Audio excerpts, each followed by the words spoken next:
There we go. Okay, okay. All right. Hey, people. Listen, I'm trying to multitask. I promise you. I normally don't do this. What's that, Jay? 2 things at one time. I have a hard enough time doing 1 thing at a time. But when I tell you, whoever made Samsung, I meant Android, I mean these things I used to call a piece of poop, whoever created that, I owe you an apology yesterday. I do, because I came here today. Look at that. Do you see me? You see me? Whoever you are, sir, ma'am, I take back every bad word I've ever said about you. Consequently, it wasn't the program. It was me buying cheap devices. I wanted to share with somebody who needed it today a word of encouragement. If I could find a place to put this, so it's out of my hands, but there's nobody here to hold it. I want to talk about you're able to handle it. And I know we look at a lot of stuff a lot of times and we think, maybe God, I cannot deal with it. Some stuff's too big for me. It's too heavy for me. God, is just too hard for me. I don't even know if I can heal properly from it. Now, I'm not talking about being hurt in every depiction, but I'm talking about some stuff damaged you so bad that you don't even know if you want to get over it yet. It says, I want to talk to somebody who can hold it, but I don't think too many people can handle it. I look at this past week and the week before and the week before that. It's been 3 weeks since my mom passed. And I think it's a difficult topic, it's a difficult subject, because so many people don't know what to say and not what to do when we're talking about something that hurt you or that you lost, that I think many people draw a blank of silence. You hear me? And it's not that they don't care, it's just that some places where they needed to share, they weren't really sure how they could really, how can I say that, be there for you. And I don't want to make light of anything you may go through. Please don't think I take away from the significance of the value of the hardship and the struggle that you went through. Some people just don't know what to say to you. What do you say, catch it, to somebody who knows God? Somebody who's a believer. Somebody who's talked themselves out of worse stuff than death. Somebody who wasn't afraid of it. They just didn't know how to handle it. I buffer a little here because I'm trying to find a text, because God normally don't give it to me beforehand. And I was trying to find a place to put this thing so I didn't have to hold it in my hands. But I think I got it. And I think you do too. There we go. Some places may be difficult, but I know that's why he called you. Today I'm going to talk about Lazarus, because I think there's some places that we come to that many people speak to your death, but have no real word for your living. I want you to know today that Simon the leper is same known as what we call, or who we call, Lazarus. If you did not know that, then you're welcome. I schooled you a little bit in Bible verbiage today that Simon the leper was the brother of Mary and Martha. So it seems out of place. So many times people look at you for who they knew you to be, but come to a place of looking at you differently when you elevate to where God called you to be. And I need you to know today that it's not light of shade to them. It's not to say that they don't understand the calling that's over you. All I'm saying today is they look at you like you were dead, but God calls you to live. And there's somebody who looked at you like you were Lazarus, but didn't know how to speak to you. So they spoke to you like you were Simon. And you got to begin not to cuss people out completely, but put people in their place absolutely, to let them know everything that I was. I need you to know that God moved me from there. God killed me there so I wouldn't rise up over here thinking that I had to answer to people who only talked to who they knew, but couldn't identify with the person that stands in front of them to say, I know God is able. I know God is capable. I know God is faithful. The Bible says that Simon the leper was a publican. He has status or ranking. He's one of the people that Jesus hangs out with. The Bible says when they're talking about him,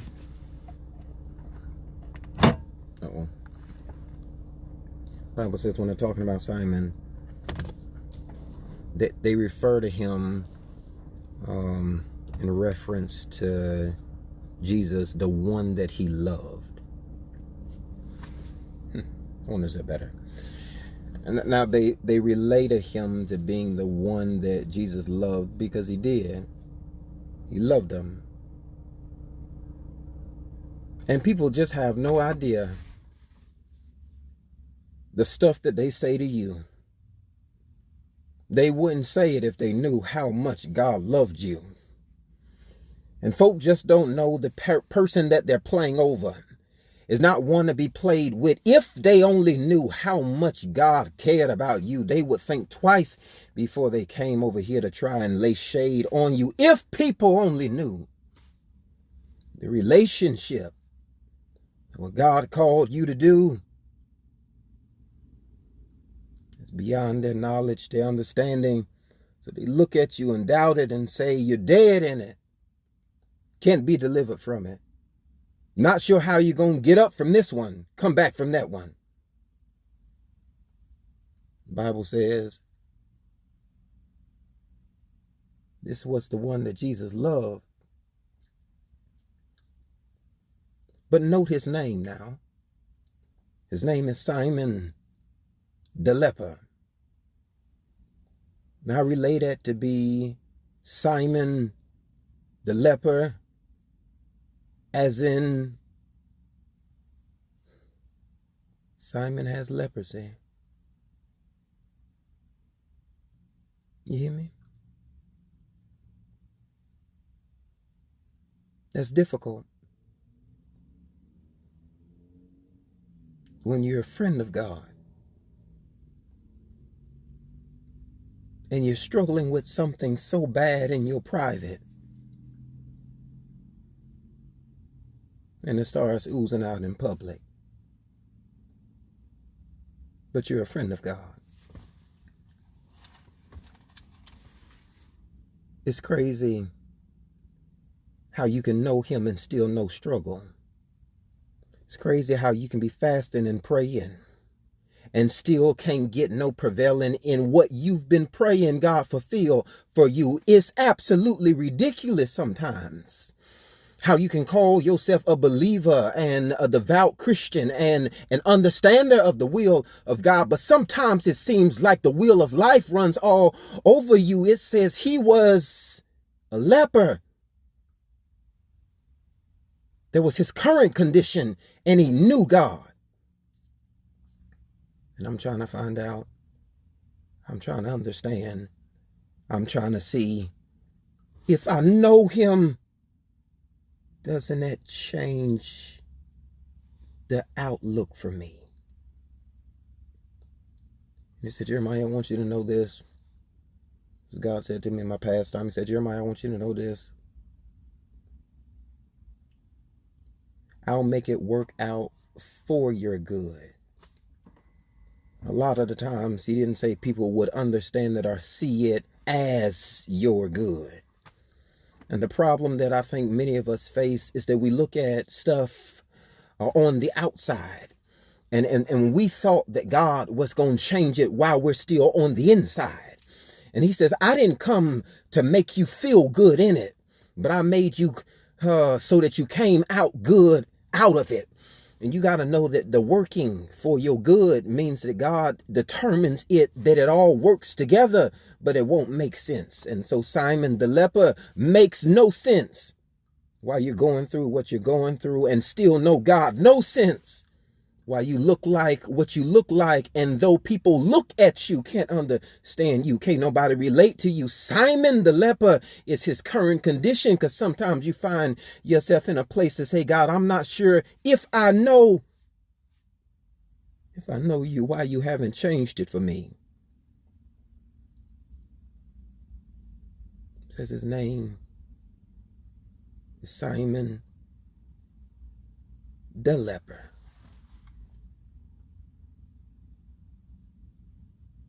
The alcoholic, the prostitute, the one that can't get along with nobody, the one that can't keep no job. You know what I'm talking about. I'm talking about the one that ain't got no man. I'm talking about the one who ain't got no real friends. I'm talking about the one that's on the outskirt, but thinking you're on the in crowd. And folk don't come here laughing with you because they really laughing at you. I'm talking about Simon the leper. That's what he said. It was his current condition. And he sits at the table with Jesus, and he doesn't say anything. And we can read through that and we find out his sister had enough, wisdom to be able to say to this circumstance and this problem, God, I know I struggle with something, so I'll be at your feet. But Simon, in his current condition, finds himself comfortable reclining in a chair next to the man who could heal him, but he never said anything to him. I need you to know he's not crazy, but I need you to know sometimes you have to sit and wait on God.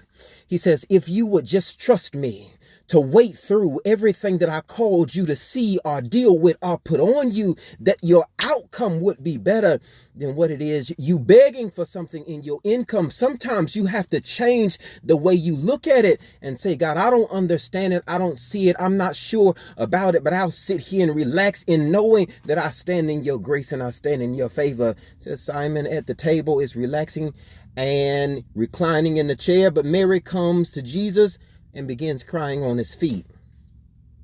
There's some places where you don't worship like them. There's some places God will call you to where you can't sing like them, shout like them. You can't dress like them. You can't go with them because your journey and your walk and your call and your initiative has to be different. Says she's crying at his feet and Simon's relaxing at the table.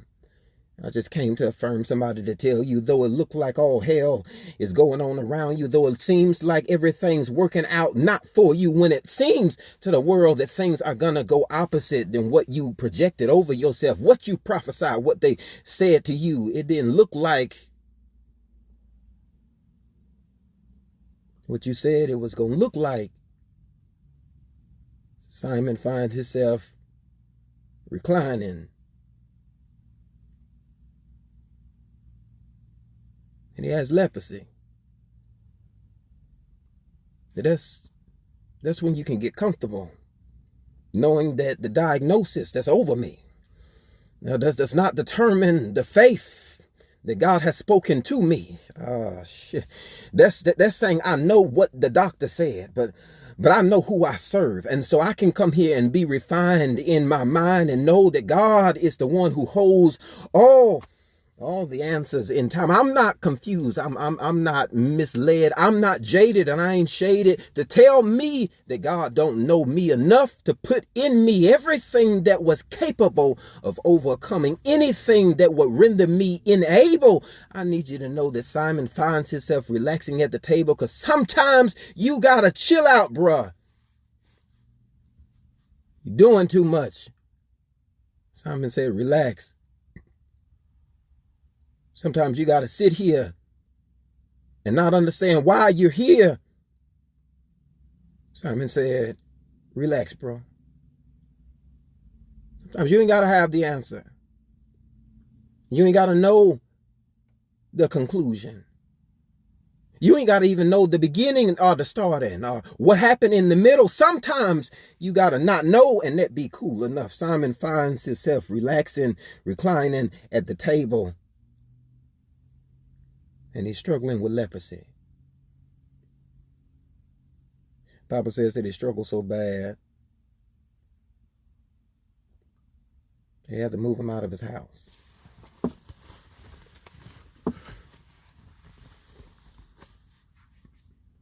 It said that when he got sick, and he sent word to Jesus and said, listen, the one you love is sick. And it don't look good. I like that. And Jesus isn't consumed. Because at the table, Simon wasn't concerned. And you got to begin to trust him. Though people are speaking death over you, you got to begin to trust him. That I'm not consumed. Because God isn't too concerned about my fearful place to say I don't trust him when it don't look like it's working out for me. I still believe him to chill. Notice nobody said Lazarus or Simon the leper sent for Jesus. No, he's still chilling in the hospital. He's still relaxed in the operating room.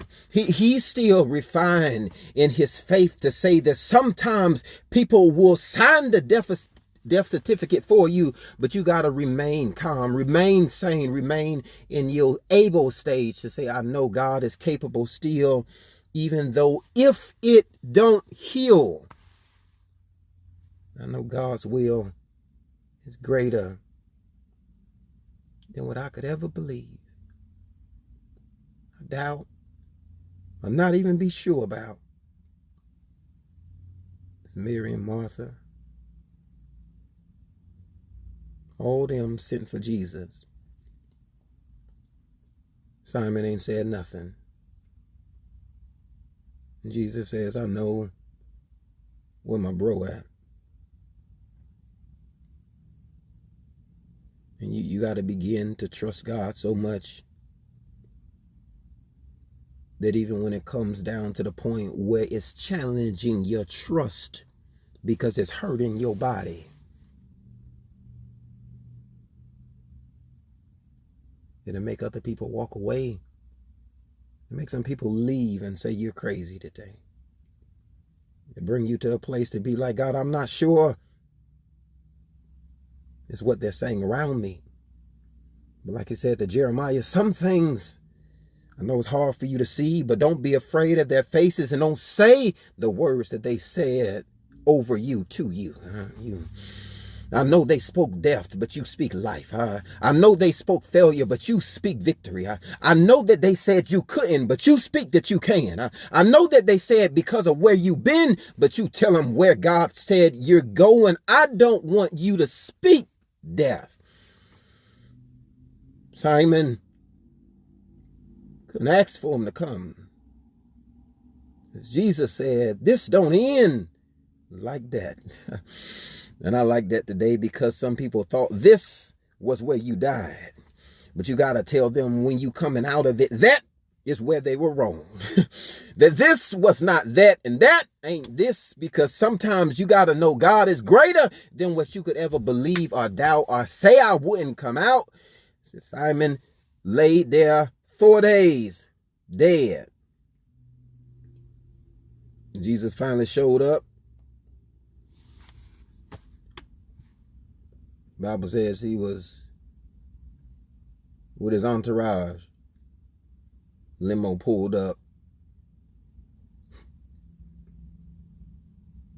Jesus hopped out on him. Now why y'all standing around here looking like that? What's wrong with you people? Don't you know that life is right in front of you? And you're mourning about something that you ain't even go through, that you could have stopped happening in front of you, but you chose to let die on you, and now you want to come here and look like you do. Don't you know God is able to resurrect the dead too? And these people looked at him in the face and said, "What are you talking about? He's so dead, I can smell it." Catch it. Catch that. Catch that. Catch that.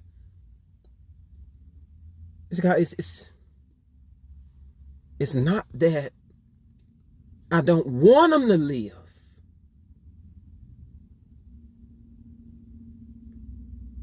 But it smells dead. This ain't just something that affects me mentally.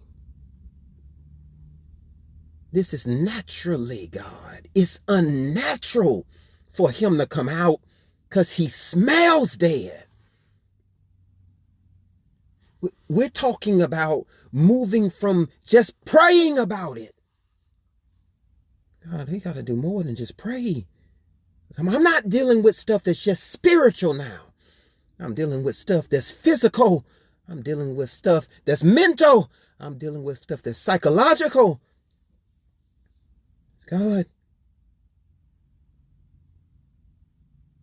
I know what you said.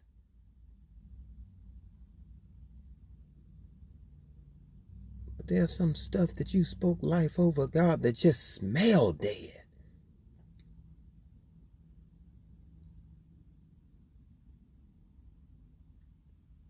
The Bible says that Jesus wept.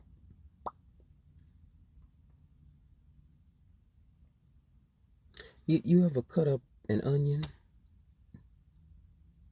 I don't mean the watered down man influence versions.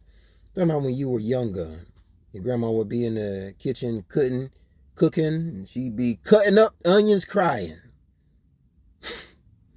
Now walk in there and be like, "Mom, what's wrong? What's wrong with you?" Baby, I'm just cutting through the layers. I'm just cutting through what's going to taste good to you, but it's going to be hard for me to process it. I have to cut through it. I need to tell you today that they said, "God, it smells dead."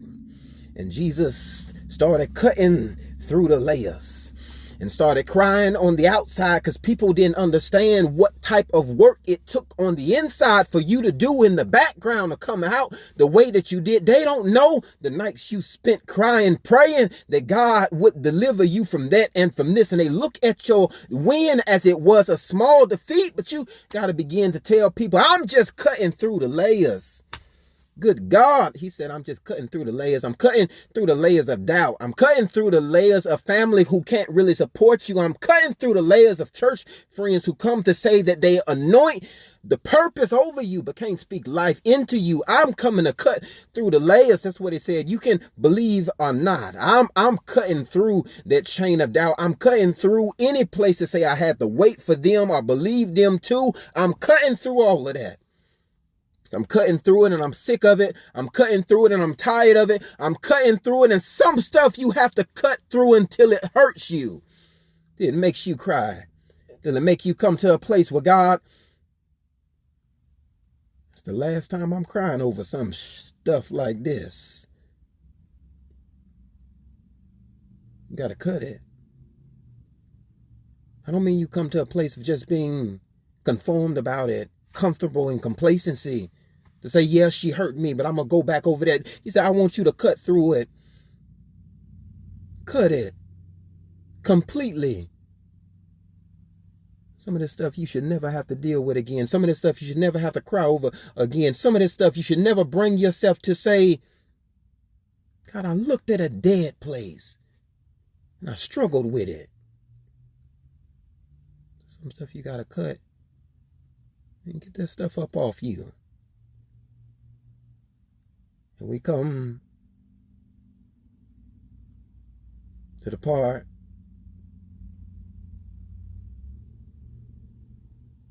where Jesus stands out there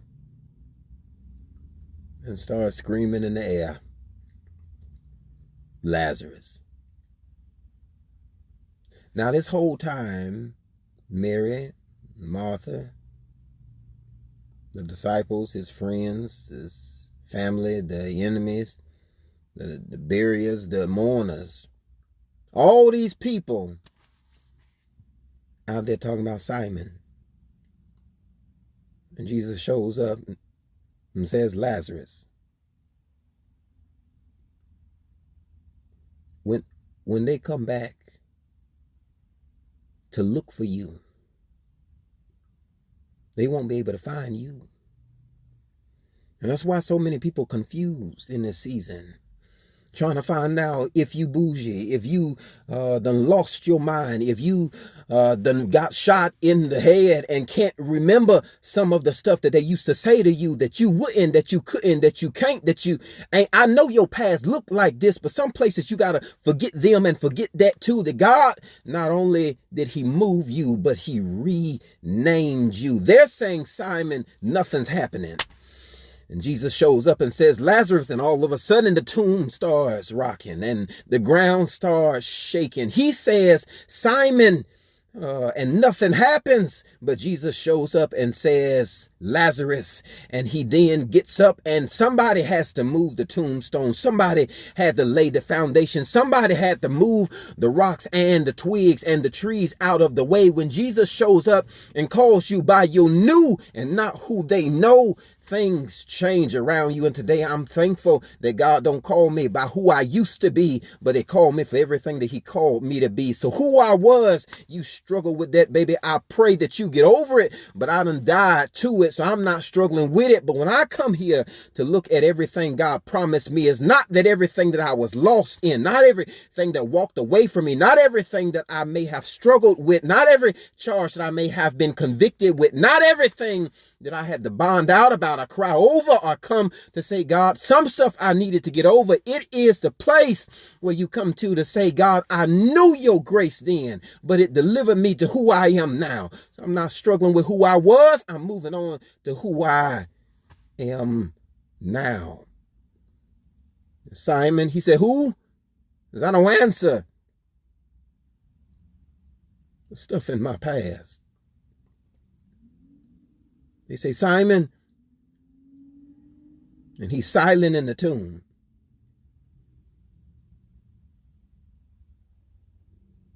They say he was in there 4 days. Who they say was in there 4 days?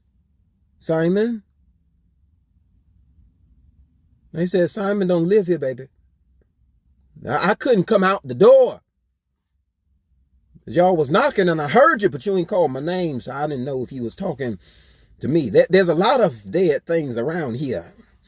Now, I didn't know if you were speaking to one of them, because I know me to be somebody called different from the mouth of God. And I know that there's some places where he called you to call you, that you can't let people talk to you, and you just answer to any, and you got to begin to speak a word of faith over yourself, that if they didn't catch it, if they didn't get it, if they didn't believe it, I know God called me to it. I ain't got an answer to that. I ain't got to pretend in this. Ain't got to do none of that.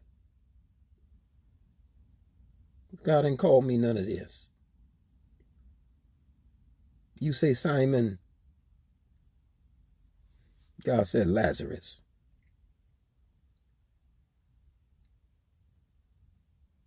I wanted somebody to hold it And God said, Lazarus, I don't think too many people can handle it.